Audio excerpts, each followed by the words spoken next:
вторник 27 јануари, кратки вести во 12 часот.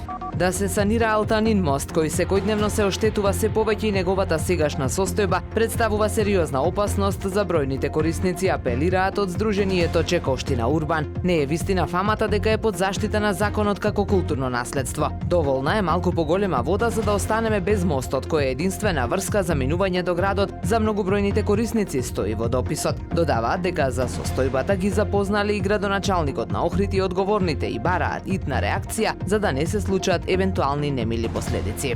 И натаму позитивна хидролошка состојба за Охридското езеро. Според денешните мерења, нивото е на кота од 693,50 метри надморска височина, што е за 15 сантиметри над просечното ниво за овој месец и 40 сантиметри над минимално дозволената кота. Температурата на езерската вода е 6 степени. Периодов наназад се одржува позитивниот тренд на езерскиот водостој да биде над просекот. За разлика од лани е во подобра кондиција. Колку за споредба, минатата година во овој период нивото било на 12 сантиметри под просекот.